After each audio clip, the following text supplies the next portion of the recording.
ഇന്ന് ഞാൻ വന്നിട്ടുള്ളത് നമ്മുടെ അടിപൊളിയായിട്ടുള്ള ചോക്ലേറ്റ് ബ്രൗണിയുടെ റെസിപ്പിയാണ് കേട്ടോ. ഒരിക്കലും ഫ്ലോപ്പായി പോകാത്ത നല്ലൊരു അടിപൊളി റെസിപ്പിയാണ്. എന്തായാലും വീട്ടിലൊന്ന് ഉണ്ടാക്കി നോക്കണേ.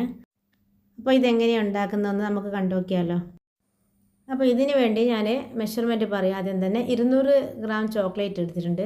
അത് ഡാർക്ക് വേണമെങ്കിൽ എടുക്കാം, മിൽക്ക് കോമ്പൗണ്ട് വേണമെങ്കിൽ എടുക്കാം, എന്ത് വേണമെങ്കിൽ അതൊക്കെ നിങ്ങൾ ഇഷ്ടം എടുക്കാം. ഞാനിപ്പോൾ മിൽക്ക് കോമ്പൗണ്ടാണ് ഇവിടെ എടുത്തിട്ടുള്ളത്. ഇതിലേക്ക് ഒരു 150 ഗ്രാം ബട്ടറാണ് ചേർത്തിട്ടുള്ളത്. 200 ഗ്രാം ചോക്ലേറ്റ് എടുത്തിട്ടുണ്ട്, അതിന് 150 ഗ്രാം ബട്ടറാണ് എടുത്തിട്ടുള്ളത്. അപ്പോൾ അത് നമുക്കൊന്ന് മെൽറ്റാക്കി എടുക്കണം. അപ്പോഴേക്ക് നമുക്ക് ഇതിന് വേണ്ട ബ്രൗണിക്ക് വേണ്ട പൊടികൾ നമുക്ക് ഒന്ന് അരിച്ചെടുക്കുക. ഇതിപ്പോൾ ഒരു 240 ml കപ്പാണ് കേട്ടോ. അതിൽ ഞാൻ ഒരു 60 ഗ്രാമോളം മൈദപ്പൊടിയും ഒരു 40 ഗ്രാം കൊക്കോ പൗഡർ എടുത്തിട്ടുള്ളത്. ഡാർക്ക് കൊക്കോ പൗഡറാണ് കേട്ടോ എടുത്തിട്ടുള്ളത്.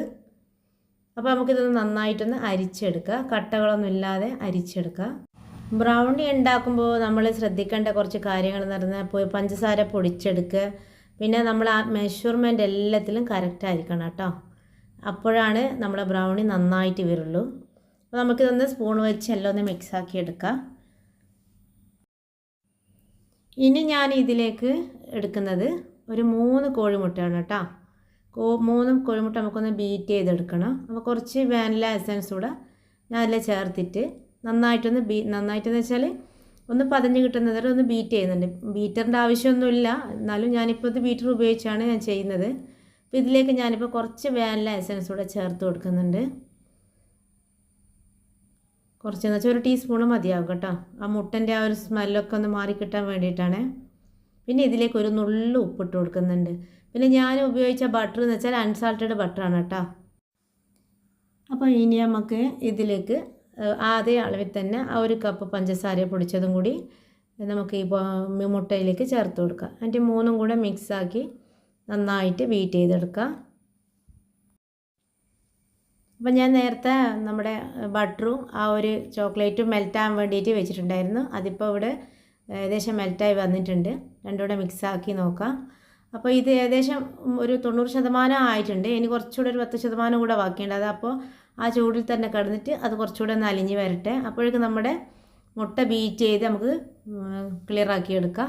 അപ്പോൾ നമ്മുടെ മുട്ട ഇങ്ങനെ ഏകദേശം ബീറ്റായി വന്നിട്ടുണ്ട്. ഇനി കുറേ സമയമൊന്നും ബീറ്റാക്കണ്ട. അപ്പോൾ ഈ മുട്ട മുഴുവനും ബീറ്റായി കിട്ടിയിട്ടുണ്ട്. ഇനി നമുക്ക് ബീറ്റർ മാറ്റി വെക്കാം. നമുക്ക് ഇതിലേക്ക് ആ നേരത്തെ നമ്മൾ മെൽറ്റാക്കി വെച്ച ആ മിക്സ്, അതായത് ചോക്ലേറ്റിൻ്റെ മിക്സ് ഇതിലേക്ക് ഒഴിച്ചു കൊടുക്കുക. എന്നിട്ട് ഒന്ന് ഇളക്കി യോജിപ്പിക്കുക കേട്ടോ. നല്ലൊരു ബ്രൗണിയുടെ റെസിപ്പിയാണ്. ഒരിക്കലും ഇത് ഫ്ലോപ്പായി പോകില്ല നിങ്ങൾക്ക് കേട്ടോ. ഉണ്ടാക്കി നോക്കിയാൽ ഇതിൻ്റെ ആ ചോക്ലേറ്റ് എടുക്കുന്നതിൻ്റെ അളവൊക്കെ ഒന്ന് നല്ലപോലെ ഒന്ന് ശ്രദ്ധിച്ചാൽ മതി.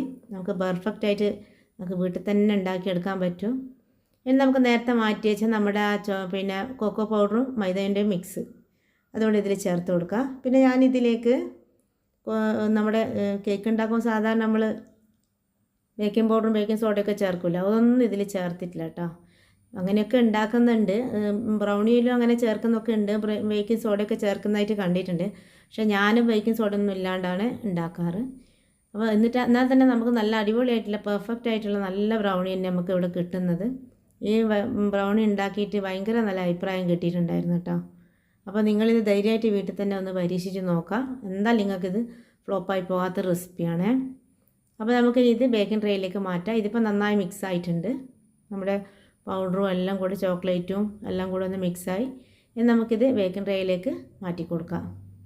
ഇപ്പോൾ എൻ്റെ ഓവനിൽ ഒരു 30 മിനിറ്റോളം ഞാൻ വെച്ചിട്ടുണ്ട്. എൻ്റെ ഓവനിൽ 2 ഭാഗമായിട്ടുള്ള താലും മേലും കോയിൽ കുറച്ച് ചൂട് കുറവാണ്. ഞാൻ മാറ്റിയതുകൊണ്ട് കോല് വടക്കായിട്ട് മാറ്റിയതുകൊണ്ട് അങ്ങനെ അതുകൊണ്ട് ഒരു 30 മിനിറ്റ് വേണ്ടി വന്ന്.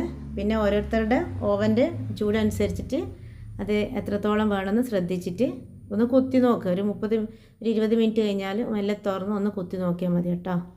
അപ്പം മനസ്സിലാവും നമുക്ക് വെന്തിനോ ഇല്ലയോ.